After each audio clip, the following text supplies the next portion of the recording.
Muito obrigado, Sr. Presidente, Sr. Ministro. No dia 5 deste mês, um dos concorrentes à privatização dos estaleiros navais de Viana do Castelo anunciou a sua desistência. Este facto, em nosso entender, agrava de uma forma substancial e compromete irremediavelmente este processo. E, portanto, aconselha a que aquilo que foi decidido pelo Governo em dezembro, isto é, a suspensão do processo de privatização, se transforme numa anulação desse processo. E é esta a questão de base que nós queremos trazer a esta reunião.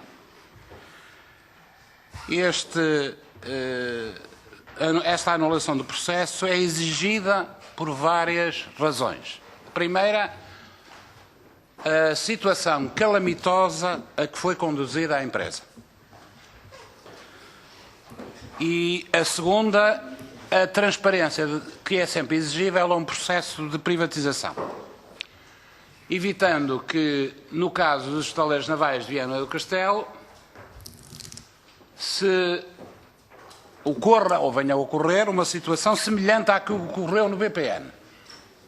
Isto é, com o Estado a falar com um único concorrente, com o Estado manietado por uma negociação que envolve apenas um concorrente, com o Estado a correr o risco de vender os estaleiros não por 40 milhões, como foi vendido o BPN, nas condições impostas pelo BIC, repito, nas condições impostas pelo BIC, mas arrisca-se a vender os estaleiros por €1.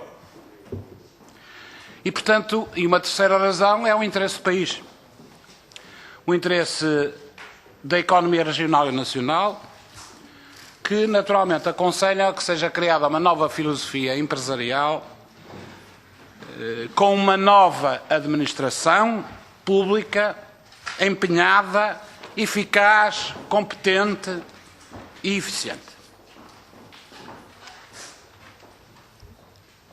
Senhor Ministro, esta estratégia de privatização é autenticamente suicida.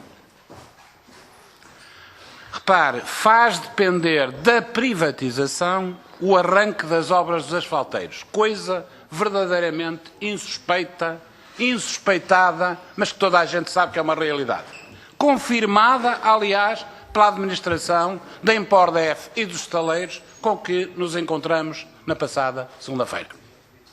Isto é, não há privatização, não há obra, não há contratos e os estaleiros incorrem, a partir do próximo mês de março, da possibilidade de serem confrontados com a necessidade de indemnizar a empresa venezuelana e indemnizações essas que podem atingir valores na ordem das 3 dezenas de milhões de euros, incluindo a devolução do adiantamento já feito.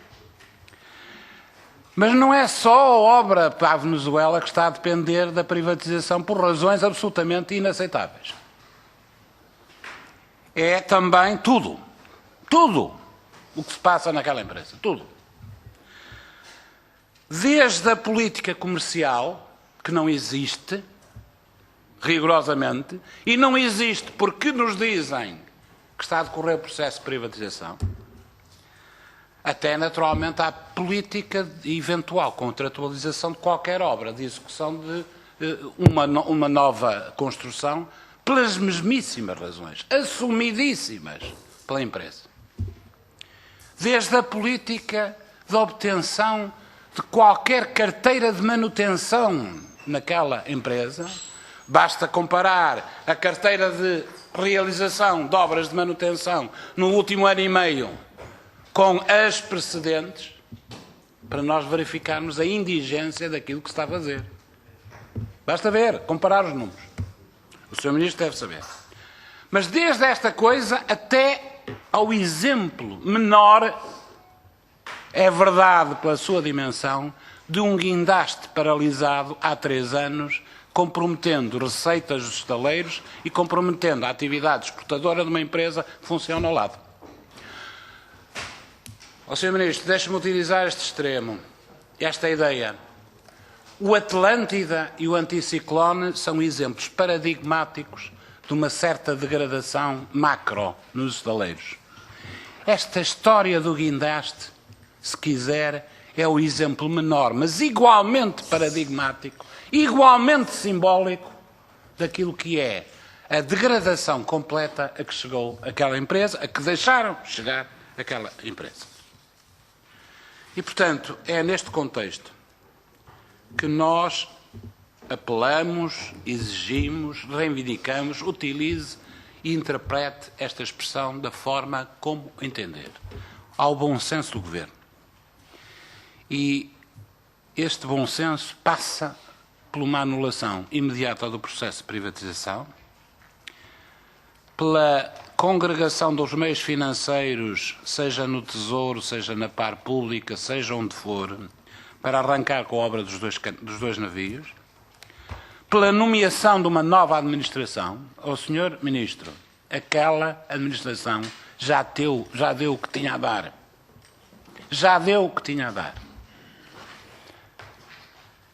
E, naturalmente, enquadrando a atividade dos estaleiros numa atividade empresarial, avançando para o mercado e, com isto termino, Sr. Ministro, nem por acaso, no passado domingo, foi divulgado um estudo do IDN, enfim, partes de um estudo do IDN, num jornal diário, que, partindo de um elemento conhecido, que é uma zona económica exclusiva nacional, que é a maior ou das maiores do mundo, diz que há uma insuficiência crítica de meios navais para fiscalizar a costa marítima. E, portanto, a Marinha propõe a aquisição de 21 lanchas costeiras, de vários tipos, a modernização de fragatas, das fragatas existentes, e diz que considera que, estou a citar, portanto, este conjunto de obras deve ser feita com base na intervenção dos estaleiros navais de Viana do Castelo.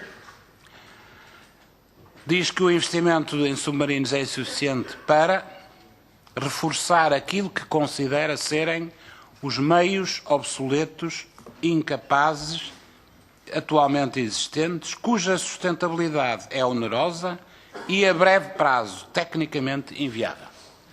E, portanto, Sr.